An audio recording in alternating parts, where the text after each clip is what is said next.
السلام عليكم ومرحبا بكم في فيديو جديد على قناة فولا كوزين. اليوم رايحة نشارك معكم طريقة تزيين كيك خاص بنجاح البي ام.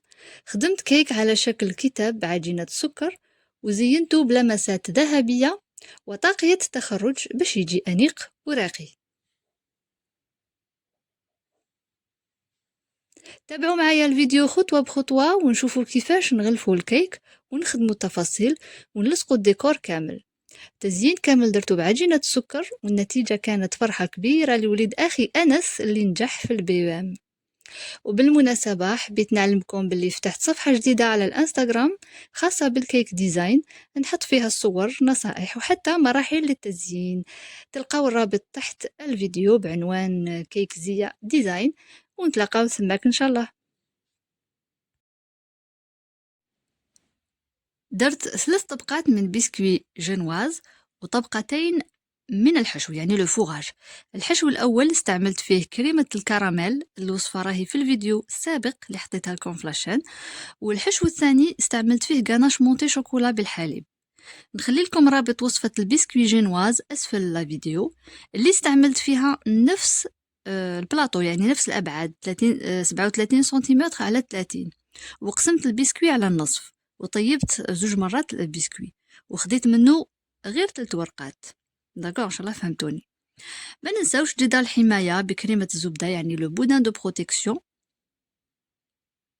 وفوق الكريمة الكراميل درت موز مكرمل يعني البنان كراميليزي، كنت صفيتو من الكراميل ديالو باش الكاطو ما يجينيش حلو بزاف، وزدت فوقو لوز محمص ومدقدق. اما بالنسبه للسيرو استعملت سيرو بنكهه الفراوله لا فريز، كان قعد لي من الكيك السابق كنت خدمته خبيته في الكونجيلاتور واستعملته اليوم وخرج الذوق ديالو بزاف روعه.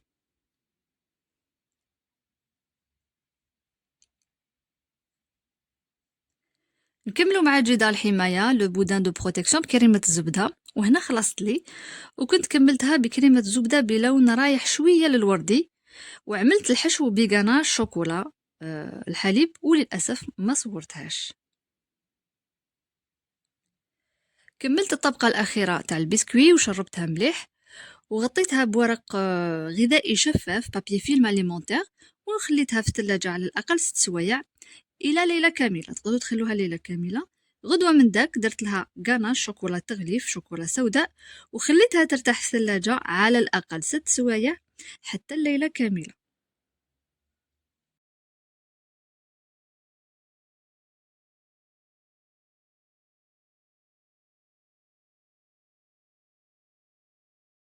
في اليوم الموالي اللي نقدموا فيه الكيكه يعني يوم الاحتفال نروح نغلفها بعجينه السكر. درت شريط طويل عجينه بيضاء العرض ديالها هو نفس ارتفاع الكيكه ديالي، ونجي ندير لها خطوط بالمسطره اللي هي راح تشكل لي صفحات الكتاب، وبواسطه هاد الاداه نجي نحمق مليح على هذوك الخطوط.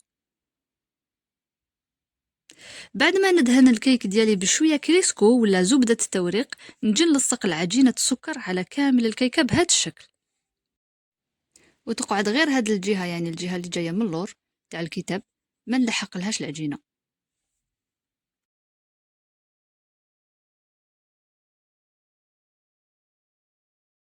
نجيب 2 كرتونات صغار ونحط في الجوانب ونجي نحط عجينه السكر باللون الازرق فوق الكيك هذا، وهذا اللي راح يشكل لي غلاف الكتاب ديالي.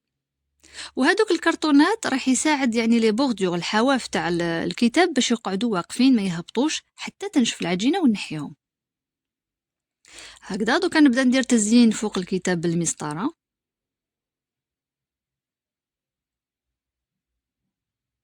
وهنا راني نقطع في الزائد تاع الغلاف شفتو بزاف خارج، دونك حطيت تحتو كوبات تحت هذيك الصفحه وقطعته بالجراره تاع البيتزا باش نعدل حافه الكتاب. ندهن اسفل الكتاب بشويه تاع الماء قليل من الماء، ونجيب شريط طويل يكون الطول ديالو هو طول الكتاب ونقطع على 1 سنتيمتر، وهذا هو اللي راح يشكل لي الغلاف السفلي للكتاب.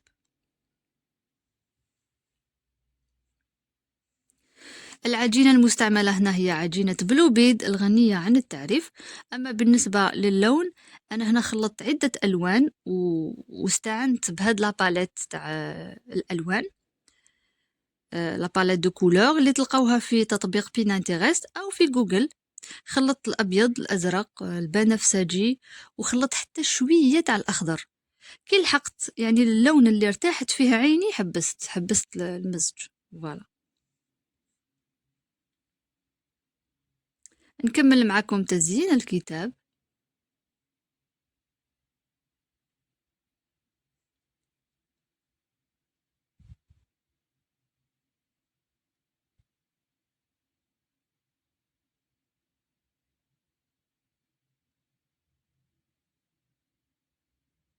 هنا لصقت هاد الأشرطة غير بالماء، قليل من الماء فقط.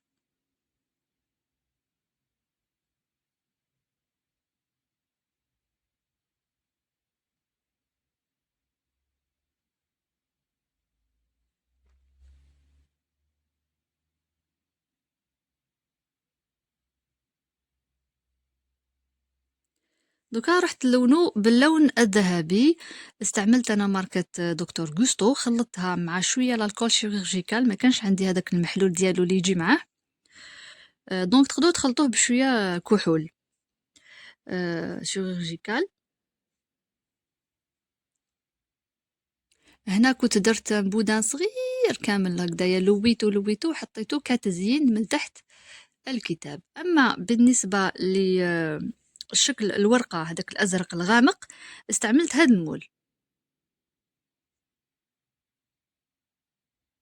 وبالنسبة للحروف الكتابة استعملت هذا المول تانيك تاع السيليكون. اما بالنسبة للتوبر هذاك شريته من عند لوازم الحلويات، هم كاينين اشكال وانواع.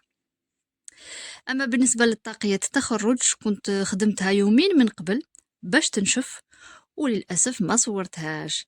العجينة اللي استعملتها في هذه الأشكال كامل هي عجينة سكر وان ميكس باللون الأزرق.